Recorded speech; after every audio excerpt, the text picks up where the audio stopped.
What's going on, guys? It's Alexa back with another video, and today we're going to be discussing 5 pros and 5 cons that you should probably consider if you're thinking about starting a YouTube channel, specifically an automotive YouTube channel. So I've been doing YouTube for about 2.5 years now, and most of these topics I have actually experienced, and I wanted to share this with you guys so that way you would kind of have a heads up of what to expect. Now, of course, just like with any business decision, any type of lifestyle change, there are going to be pros and cons that you're going to have to consider. So I wanted to share these topics with you guys. Feel free to leave your feedback if I leave out anything that you may have experienced yourself. But I just wanted to share this with you guys, and obviously I want your thoughts. But yeah, so I'm going to get into where I'm at in just a second. So without further ado, let's go ahead and get started.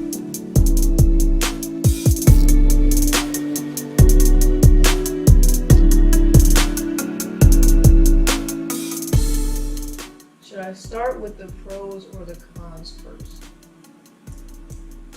I don't know. We'll start with the positives because I don't want this video to turn you away or have you feeling down about possibly starting your channel.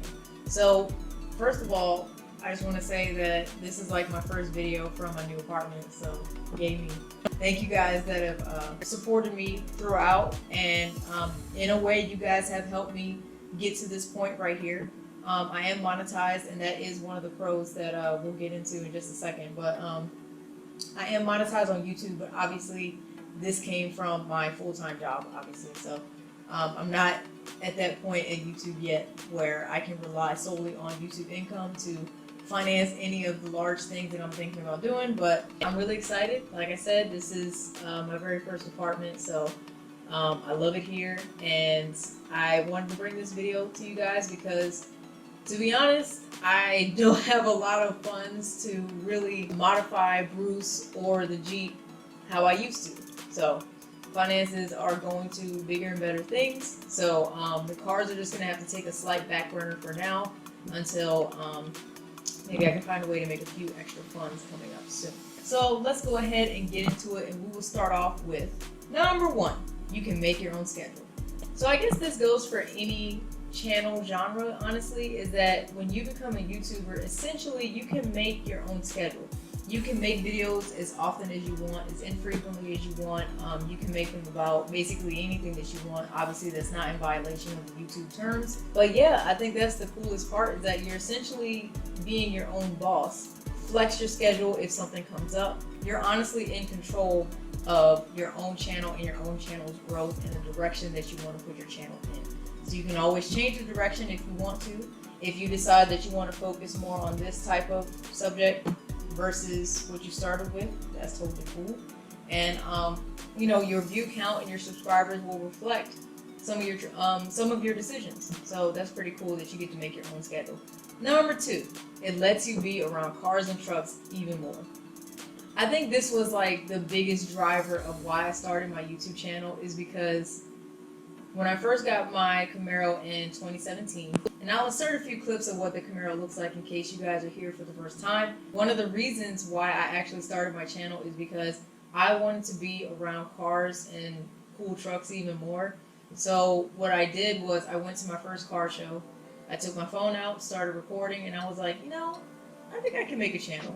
But before you jump into just making a channel, make sure you have plenty of content to keep your channel going, to keep it alive, to keep people interested. So I thought that I would have enough content to keep that going. The car show was just a start, and it really got my interest into the automotive community, because I saw there were so many types of cars, so many types of builds, different trucks, motorcycles, everything, and I just thought it was really cool. So if you start a car channel, it gives you an excuse to be around that kind of stuff even more if you weren't already. So that was the gateway of actually me starting my channel, and I'm really glad of the direction that it's going, and I'm glad that I started with that. Number 3, more projects for your car or truck. So if you're already a car enthusiast, basically starting a car YouTube channel gives you basically a platform to document your build, no matter what type of vehicle it's on. If you would like to document how your build is going, get some ideas from other people that are out there, this is a really cool way to do so. And you can just kind of have that to reflect on later down the road when you maybe want to look at the progress about how far your vehicle has come. So I think that's pretty cool, is that not only is it giving you a gateway of getting into the car community even more, it's giving you an excuse to work on your project. I really think it encourages people to work more or complete their projects faster, I would say, because if you have a following, you have a lot of people that are really interested to see how far your build has come and what's next. You know, when is this part going to be completed? So it kind of gives you that motivation to keep going, and it definitely encourages, you know, a little bit of modification. Maybe there was something on your car that you were like, no, I'm not going to do that. But there were a lot of people that are like, hey, I think this is pretty cool. Maybe you should try it on your car. Now, obviously, it's your vehicle. You do what you want. But it does give you that motivation to kind of keep going, start, finish, and maybe start new projects. So I think that's awesome. Number 4, possible sponsorships. I think that's one of the coolest things that your channel can evolve to, is once you have a large enough platform to advertise the type of vehicle that you have, and there are some companies that may see your channel, they may be interested in collabing with you, and they may be like, hey, we have a really cool product that we think would benefit you, and we would like to send it to you, maybe show it off, and maybe get some other people interested because they might not have ever heard of our product before. And that's definitely happened with me before. And I watch other YouTubers that do the same thing, and it could be stuff that's not even car related. There are plenty of channels that advertise music or headphones or internet security, or, you know, it could be anything. It doesn't have to be car related, but if people see that you have a large enough platform, then they could be interested in reaching out to have you collab with them, maybe get a sponsorship, and that way you could push their product even more, and it would reach more of a wider audience. That's the main purpose of that. You know, it's basically a win-win for you and for the company, and it would give your viewers something new to consider maybe purchasing or looking into if they haven't before. So that's pretty awesome too. Not only could you collab with other companies, you could also collab with other car YouTubers. So whether that be with races, whether that be with you know, working on projects together, it could be anything, but you do now have that platform where you could potentially collab with other people in the same genre as you, and it would bring, you know, other viewers from their channel and viewers from your channel kind of together, and they can cross-check out each other's platforms. So I think that's also one of the more beneficial things that could potentially happen with your channel. Number 5, you could get paid. I'm not going to speak for everyone, and I'm not even going to say that's the majority of the reason why people start YouTube channel. Obviously, there's a bunch of different reasons. I mentioned mine earlier, but that's always a nice touch when you know that eventually doing what you love could earn you money. And I think that's pretty cool. That's, you know, one of the things that YouTube incorporated a long time ago, and obviously you push out enough content, if you gain enough subscribers, if you gain enough views and newer viewers, then this could land you a few extra dollars in your pocket every month. Obviously, you guys know there are a lot of people that make a full living out of this, and it's taken them pretty far. So that's just one of the things that can happen. There's a lot that goes into how you get paid, how many views you need, all of that. YouTube they could be changing their rules, so I'm not going to speak on what I had to do to get monetized, because it could be different now. I was monetized maybe about a year and a few months after I started my channel. So by then I had enough subscribers, I had enough view counts and everything, and I met the criteria. I was able to apply and I got monetized. Now, how much I make currently, it really depends on the month because it fluctuates. So I make a little over like $200 every month just from YouTube. So, you know, it's not much to me, but that could be, you know, a lot for some other people. So really just depends, but you know, I enjoy it because it lets me do a handful of extra things throughout the month, because obviously it's $200 that I didn't have before. So because you guys are watching my content, watching the ads hopefully, and then that's how a lot of us YouTubers get paid. So we appreciate your support. We appreciate you guys watching. So those were all the positives. I'm going to speed through the cons because it's like I don't want to deter you, but I just want to let you guys know that these are also possible. Con number one, the weather. I cannot tell you guys how many times I have had to cancel or reschedule or reshoot a video because of the weather. It could either be, obviously rain is the biggest thing. It could be really windy and the microphone can't pick up anything that I'm saying outside. It could randomly thunderstorm out of nowhere. It could be too cold to film something outside. It could be too hot to film something outside. There's so many factors where the weather has deterred me from filming a video. I would love to film a video on Friday. However, I know that it's going to be raining here on Friday, so I can't. So, you really have to work around that. Obviously, if you have a garage, this may be a little bit less of a factor because you're indoors, you can control your environment. Turn up the heat, turn up the AC, whatever you gotta do. I unfortunately do not have a garage right now, so a lot of my videos are outside and a lot of them are dependent on the weather. So keep that in mind. If you live in a place that doesn't have constant changing weather, you might be okay.